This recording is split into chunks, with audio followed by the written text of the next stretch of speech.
FM 89.1, Radio Universidad. 11 y 8 minutos, ya hablamos de economía, pero antes contame cómo se comunica la gente con nosotros. 15 388 50 891 o llamándonos al 4616 2340. Estamos también en las redes sociales como FM Radio Universidad para Instagram y Facebook, @Universidad 891 en Twitter, y nos ves y nos escuchás en vivo en www.fm891.com.ar.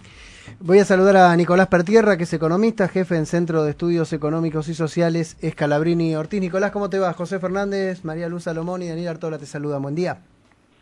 ¿Cómo están? Muy buenos días, gracias por comunicarte. No, gracias a vos por atendernos.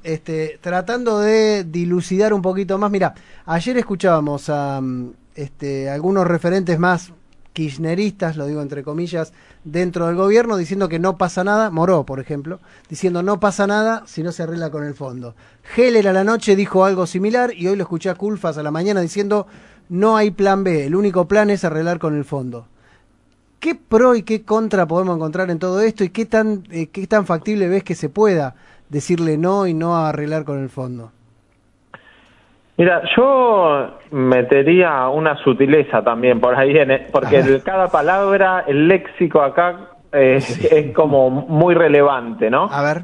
Y lo que me parece es que hay una diferencia entre la palabra acordar y pagar. Bien. Porque el escenario en el corto plazo es que hay vencimientos el día de mañana y la semana que viene, entre los dos unos $1.000 millones, que la Argentina... Podemos discutir si los puede pagar o no, tiene algún puchito en las reservas de esa famosa transferencia de los DEX que hizo el año pasado el Fondo Monetario, que los podría usar como los vino usando desde septiembre hasta ahora, digamos, que fue lo que vino haciendo, vino pagando y negociando desde septiembre hasta ahora. Y la otra cuestión, terminando lo de los vencimientos, el próximo cae en marzo, ¿no? El 20 de marzo ya. Y ahí ya tenés $3.000 millones, ahí ya no podemos discutir. Me parece que ahí ya queda claro que eso, en estas condiciones, no es que la Argentina lo puede pagar con sus recursos.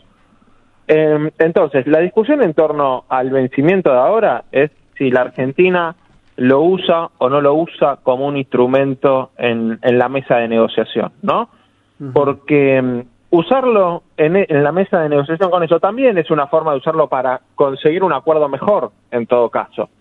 Porque acá me parece que ningún sector, yo veo en el frente de todos, que plantee no tener ningún tipo de acuerdo con el FMI en el mediano plazo.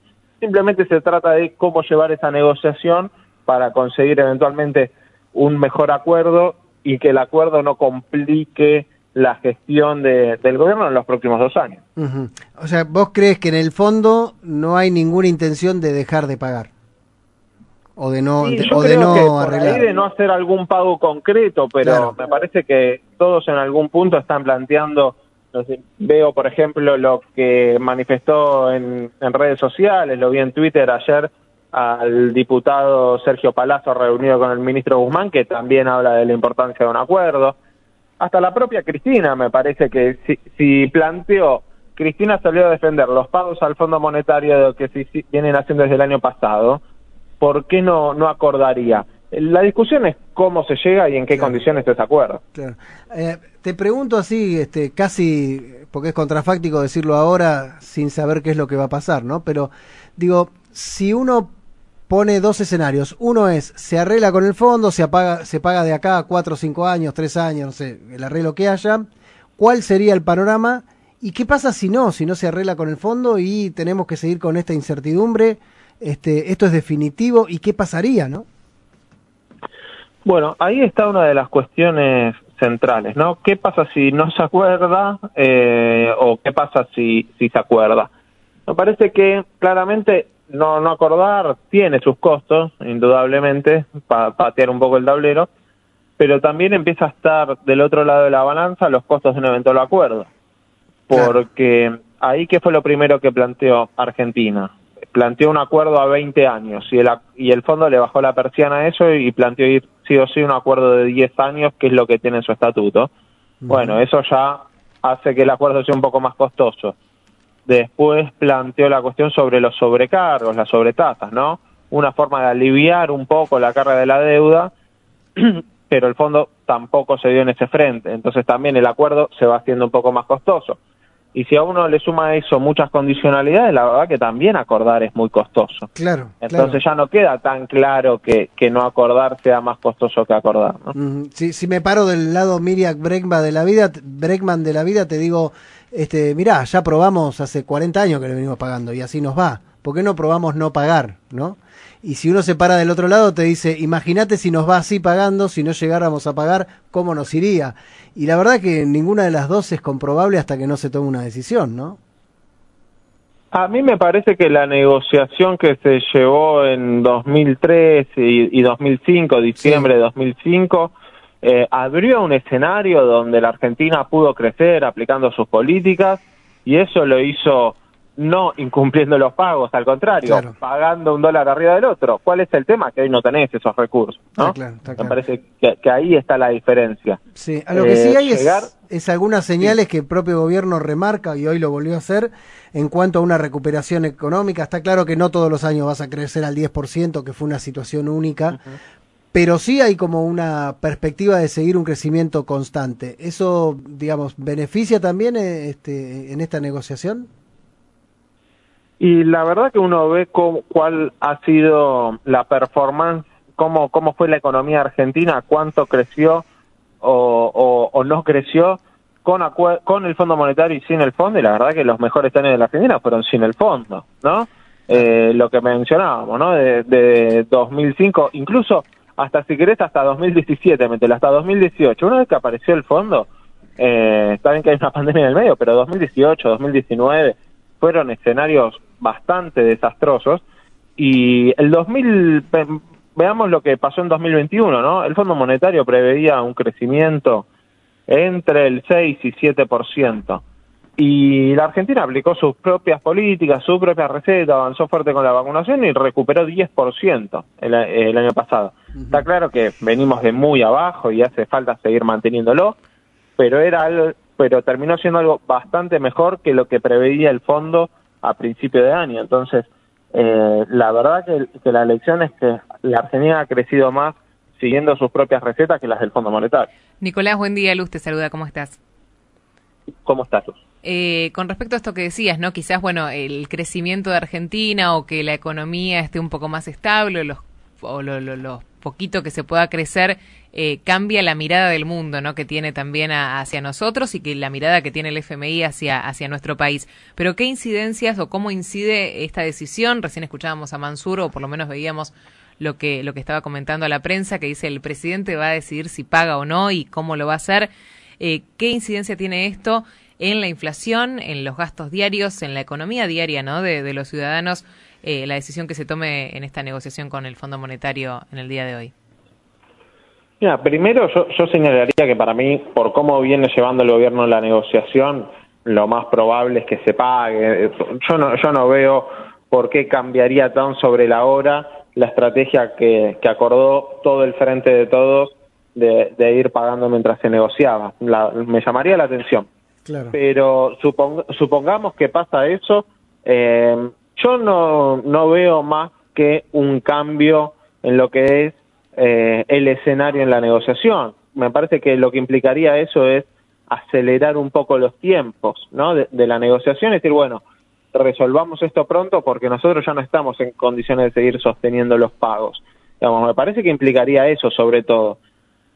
En cuanto a vos me preguntabas más el impacto en la vida cotidiana, y ahí el canal de transmisión de alguna manera me parece que de la economía cotidiana sigue siendo de una volatilidad muy fuerte, ¿no? Me parece que mientras no se despeje este problema de la deuda, que va a durar varios años, la economía argentina va a seguir siendo una cuestión muy volátil, porque ¿de qué depende? Los precios también, ¿no?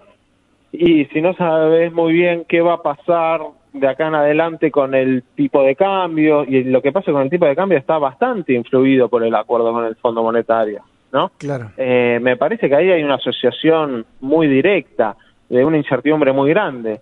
Si el Fondo Monetario tampoco ayuda a resolver la cuestión de la inercia inflacionaria, ¿por qué pensaría uno que va a cambiar? El fondo está mirando más una cuestión fiscal que otra cosa. Claro. Entonces me parece que yo no veo ahí que el acuerdo con el fondo aporte algo para un cambio en ese escenario. La última, y te agradezco este contacto. ¿Qué hay o cómo puede influir políticamente la visita a China y a Rusia del presidente? Se habló ayer inclusive de algún préstamo chino para poder engrosar las reservas y demás. ¿Es una fantasía? ¿Es algo que coincidió casualmente? No, es algo que también está en la agenda como una rueda de auxilio adicional, pero cuando uno ve los números de cuánto podría aportar ese acuerdo con China, que son unos 3.000 millones de dólares adicionales, al lado del tamaño de la deuda con el fondo queda un poco chico, ¿no? Ese es un tema, me parece, no el de las proporciones. Y es enorme la pelota de créditos y vencimientos que hay por delante. Sí me parece que obviamente está viendo Estados Unidos eso, porque sabemos que la función de los créditos del fondo ha sido intervenir no solo en la política interna, sino también externa de los países, ¿no? Claro. Y cierro con esto porque es un dato interesante del escenario geopolítico también. Los dos países que más vencimientos tienen son Argentina y Ucrania este año, ¿no? Nosotros 8 veces más que Ucrania, para que se den una idea. Pero Ucrania hoy también es la tapa de la geopolítica global porque es el centro de una disputa entre Estados Unidos y Rusia. Y si querés, y si querés enquilombar un poco más la cosa, China acaba de apoyar a Rusia y Estados Unidos advirtió a Beijing sobre el riesgo global. Es decir, que si algo faltaba en todo esto, era que pase esta situación geopolítica que es tremenda también, ¿no? Te agradezco mucho, claro. Nicolás, gracias por este contacto y esperemos que estemos un poquito mejor. No sé cuál sea la mejor solución, pero que nos mejore un poquito la vida. A ustedes, muchas gracias y a disposición. Nicolás Pertierra, economista, jefe del Centro de Estudios Económicos y Sociales Scalabrini Ortiz. Compleja la situación, ¿no? Dice que él no cree que no se acuerde. Ahora hay que ver ese acuerdo, cómo te condiciona el resto de los tiempos. Sí, cómo impacta también en el resto de la economía, ¿no? Sí, y en el medio, mirá, vos no sabías lo de Ucrania. O sea, el otro país que tiene vencimientos grosos es Ucrania y nosotros tenemos 10 veces más, dijo, no sé cuánto, 8 veces más. Más madera, ¿eh? A los cráneos que pidieron este préstamo, a los que dijeron que tenían la solución de la Argentina, los cráneos que sus empresas iban bárbaras, que no iban a robar porque no lo necesitaban y porque eran, ¿cómo eran? El mejor equipo de los últimos 50 años. Un abrazo grande a todos ellos, mirán el despelote que nos metieron. En fin, 11:21. Vayan a buscar otro laburo. 11:21, momento de escuchar algo de música. 15 388 50 89 1. En un rato repasamos mensajes que nos fueron llegando en estos últimos minutos. 4616 2340. Ahora, Fumar de Día, Marilina Bertoldi. Desde la Universidad Nacional de La Matanza, Radio Universidad FM 89.1. Siempre cerca.